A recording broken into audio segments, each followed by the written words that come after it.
అస్సలాము అలైకుం వరహమతుల్లాహి వబర్కాతుహు. అనంత కరుణామయుడు అపార కృపాస్తులుడు అయిన అల్లాహ్ పేరుతో ప్రారంభిస్తున్నాను. సోదరులారా, సోదరిమణులారా, ఈరోజు నేను చెప్పబోయే టాపిక్ ఏంటంటే ఎతకాఫ్ గురించి. ఒక లాభాలు మీకు తెలిస్తే అసలు ఎవరు వదులుకోరని నేను అనుకుంటున్నాను.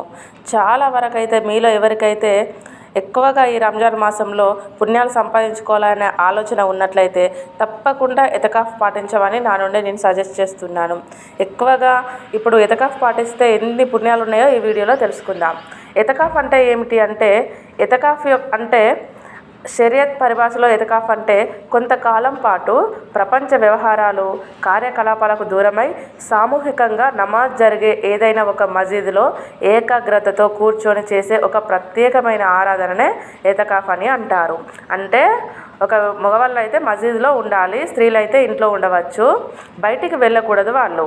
ఎతకాఫ్ ద్వారా మనిషి ప్రపంచ వ్యవహారాలు కానీ కార్యకలాపాలు దూరమైపోవాలి. ప్రపంచపు జగడాలు, పాపాల నుండి సురక్షితంగా ఉంటాడు.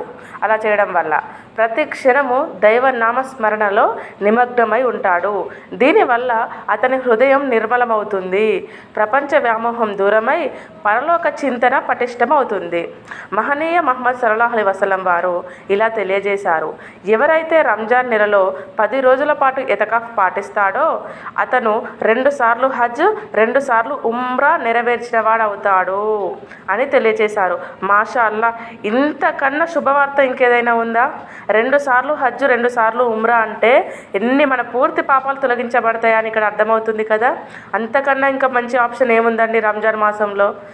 తప్పకుండా మీకు వీలైన వారు నాకు ఈ బయటి పనుల కంటే ఈ ఎతకాఫ్ పాటించడమే ముఖ్యం అనుకునే వాళ్ళు, పాపాలను పూర్తిగా పరిహారం చేసుకోవాలనుకునే వాళ్ళు తప్పకుండా ఎతకాఫ్ పాటించాలి అని నేను కోరుకుంటున్నాను. ఆఖరి దశకంలో ఎతకాఫ్ పాటించి అల్లాహ్ ముందు వినమ్రులై ఉండే అలవాటు చేసుకోవాలి. ఏకాంతంలో అల్లాహ్తో దీనంగా వేడుకోవాలి. వినయ విధేయతలతో సంబంధాన్ని, అల్లాహ్తో సంబంధం ఎక్కువగా పటిష్టపరచుకోవాలి. మన యొక్క తప్పులను కానీ పొరపాట్ల పట్ల తౌబా, పశ్చాత్తాపం ఎక్కువగా చేయాలి. అల్లాహ్తో దైవానుగ్రహాన్ని కోరుకోవాలి.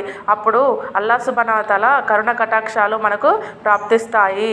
మీ యొక్క స్వభావంలో పరిశుభ్రత అనేది ఎక్కువగా ఏర్పడుతుంది. అల్లాహ్తో మీకున్న సంబంధం ఎక్కువగా పటిష్టపడుతుంది.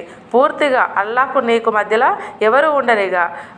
ఆ ఎతకాఫ్ పాటిస్తున్న రోజులు అల్లాహ్తో ఎక్కువగా తౌబా చేస్తూ ఉండాలి, జిక్రు చేస్తూ ఉండాలి.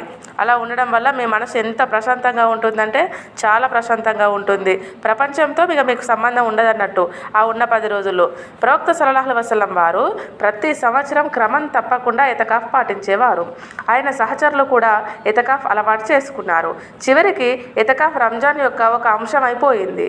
హజ్రత్ ఆయిషా రజియల్లాహు అన్హా వారు ఇలా ఉల్లేఖించారు: దైవ ప్రవక్త సల్లల్లాహు అలైహి వసల్లం వారు ప్రతి సంవత్సరం క్రమం తప్పకుండా రంజాన్ చివరి దశకంలో ఎతకాఫ్ పాటించేవారు. ఆయన దివంగతులు అయ్యే వరకు ఎతకాఫ్ పాటించారు. ఆయన తర్వాత ఆయన సతీమణులు దాన్ని క్రమం తప్పకుండా పాటించేవారు. అంటే ఇక్కడ అర్థమైంది ఏంటంటే ఆడవారు కూడా ఎతకాఫ్ పాటించవని ఇక్కడ అర్థమవుతుంది. హజ్రత్ అనస్ రజియల్లాహు అన్హు వాళ్ళ ఉల్లేఖనం ప్రకారం ఒకసారి దైవ ప్రవక్త సల్లల్లాహు అలైహి వసల్లం వారు రంజాన్ చివరి దశకంలో ఎతకాఫ్ పాటించలేకపోయారు. అయితే మరుసటి సంవత్సరం ఆయన 20 రోజులు ఎతకాఫ్ పాటించారు. ఎతకాఫ్ నియమాలు, షరతులను తెలుపుతూ హజ్రత్ ఆయిషా రజియల్లాహు అన్హా వారు ఇలా చెప్పారు: ఎతకాఫ్ పాటించే వ్యక్తి రోగిని పరామర్శించడానికి కానీ, జనాజా నమాజ్లో పాల్గొనడానికి కానీ బయటికి వెళ్ళకూడదు. అలాగే ఇంట్లో వాళ్ళని కలవడానికి కానీ, అలా తప్పనిసరి అవసరాల కోసం తప్ప సాధారణ అవసరాల కోసం ఎట్టి పరిస్థితుల్లో కూడా ఎతకాఫ్ స్థలం వదిలిపెట్టి బయటికి వెళ్ళకూడదు. మన మసీదులో ఉన్నట్లయితే మసీదు నుండి బయటికి రాకూడదు. అత్యవసర పరిస్థితుల్లో తప్ప ఈ పని నేను వెళ్ళకుంటే కుదరదు, ఖచ్చితంగా వెళ్ళాలి అనే ఒక విషయం కాకుండా మిగిలిన ఎలాంటి విషయాలకు కూడా వెళ్ళకూడదు. ఉపవాసం లేకుండా ఎతకాఫ్ విధి నెరవేరదు. ఇది మస్ట్ ఇంపార్టెంట్. ఎతకాఫ్ ఉన్న వ్యక్తి తప్పకుండా ఉపవాసం ఉండాలి. సామూహిక జమాత్ నమాజ్ జరిగే మసీదులలో ఎతకాఫ్ పాటించాలి.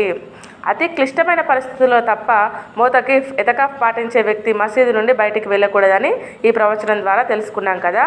రంజాన్ చివరి దశకంలో అన్నిటికీ దూరమై దైవ సన్నిధిలో మోకరిల్లండి.